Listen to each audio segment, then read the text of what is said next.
That is simply just not true. As a matter of fact, it was Darren Star who wrote the series and was actually interested in Dana Delaney for the role of Carrie Bradshaw far before Sarah Jessica Parker became involved in the project. Reading the history of your bio, I didn't know the thing about, they said that you were the first person who was chosen to play Carrie Bradshaw in Sex and the City. Yeah, well, it wasn't even a script yet. Darren Star was a friend of mine, and he said, I'm doing this thing, and I was like, I had just done so many movies about sex. I said to him, I can't do another one. I can't. I read poetry and sonnets, and he plays the upright bass. Yamakipiebo, sedere facebo, in dog Latin, he quoth, Uge, sophist, hooray!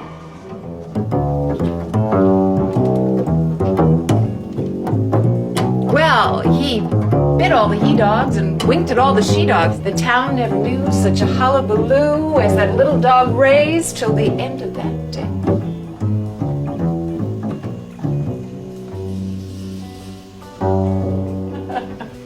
We just have a good rhythm together, He sort of feels me out, I feel him out, and we go for it.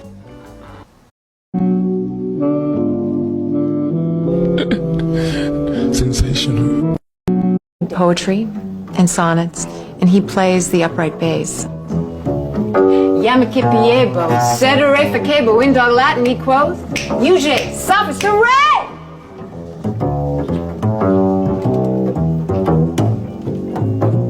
Well, he bit all the he-dogs and winked at... Next up, Sarah Jessica Parker, SJP versus Kim Cattrall. Sarah Jessica Parker is meant to be an absolute demon. I feel like anyone would struggle to get on with her. Sarah offered her condolences to her co-star when Kim's brother passed away, and Kim responded with a bitter Instagram post dismissing Sarah's words. Never knew about this, by the way. I saw that. Did you? Yeah. Saying, and I quote, I don't need your love or support at this time, at Sarah Jessica Parker.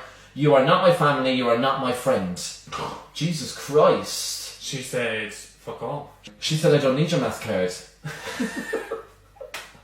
She said, you're not welcome to Kim on. She said, get back to your laptop and oh my god, I'm Team Kim. I'm Team Kim. Yeah, I'm Team Kim. I feel like most people would be kind of Team Kim. Sex and the City actress and millionaire Cynthia Nixon thinks shoplifting should be legalized. And for those who don't know, she played Miranda Hobbs in Sex and the City for all 94 episodes. And in that process got very wealthy doing it, making $25 million personally. But that wasn't enough where in 2018 she decided to run for governor of New York as a Democrat. And in that process she challenged Governor Andrew Cuomo in the 2018 Democratic primary. It also should be important to note that while she did this, she had no experience in politics before at all. But the endorsements came with people such as Alexandria Ocasio-Cortez endorsing, Cardi B publicly donated to the campaign, and her co-star Sarah Jessica Parker helped fundraise. Ultimately, it was not successful where Andrew Cuomo defeated her 65-35. But Cynthia Nixon has stayed active in politics where she just tweeted that she thinks it's okay for stores to be shoplifted. And instead of deleting the tweet, she went on an interview and doubled down saying that people should be able to steal necessities. To make this clear, the average NYC store owner only makes $42,000 a year. Meanwhile, Cynthia Nixon has a net worth of $25 million, a $3 million penthouse, and doesn't even buy her own groceries. The economy is tough and people need actual help, but stealing is wrong always. Kim Cattrall is agreeing with fans that the Sex and the City reboot is trashy. One fan tweeted, so proud of Kim Cattrall for skipping the trashy Sex and the City reboot and doing How I Met Your Father on Hulu instead. And Kim gave the tweet a thumbs up. Now, there has been a lot of criticism for the new revival of Sex and the City, but maybe it's possible Kim just wanted to show love and support to a fan who was supporting her new role on How I Met Your Father. Let us know what you guys think of Kim liking this tweet, and be sure to subscribe to our channel. 5 reasons Carrie Bradshaw was totally toxic. Let's go. Number 1, she didn't shut up about Big for 6 seasons and obsessed over him endlessly, even though he was pretty clear about who he was and what he wanted. She just didn't want to hear it and tried to make him into something that he wasn't. And then eventually, when he does give her the commitment she's always wanted, she was completely bored with him. This indicates some serious attachment issues.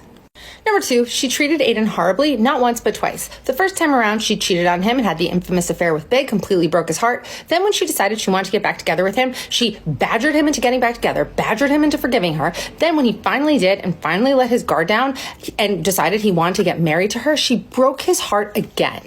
And not to mention, she just was awful to him for the entire duration of the relationship. I don't even know why he wanted to marry her in the first place. Number 3, she was a terrible friend. Go and rewatch the series and notice how whenever any of her friends has an issue or a problem or a story to share, Carrie always turns it around to make it all about her. Every single time. Number 4, pathological spending habits. I honestly couldn't think of a better word here because that's what describes her spending habits. Like, oh, it's so cute and quirky. Carrie, she's like this poor struggling writer, but she spends all her money on shows and on clothes and shoes. It's like, no, Carrie, that's not so cute. And then when she can't afford to put a down payment down for her apartment, she throws a tantrum and gets so mad that Charlotte won't loan her the money. Meanwhile, she spent $40,000 just on shoes. Carrie, it's not cute. It's almost like psychopathy. Number 5, she's selfish. She never sees any fault within herself. She basically makes herself the victim in any situation. And anytime it seems like maybe she's doing an act of good, it always has selfish motivations. Like when she hunts down Natasha and begs Natasha to accept her apology. But really the only reason she's doing it is because she wants to repair her karma. It has nothing to do with just feeling bad about the fact that Natasha rightfully hates her so much. Now, some honorable mentions that didn't make the list is that she is against therapy, even though she clearly needs it. She also can be super judgmental, but she gets so angry and throws a hissy fit anytime any of her friends seem to be judging her. Anyway, I know you guys have a lot of thoughts and opinions on Carrie, so leave a comment and let me know what you think her most toxic. I wanted nothing more than to be Carrie Bradshaw, her lavish clothes and her fancy New York life. I wanted it all. But upon an adult rewatch of Sex and the City, I realized that Carrie is toxic as shit.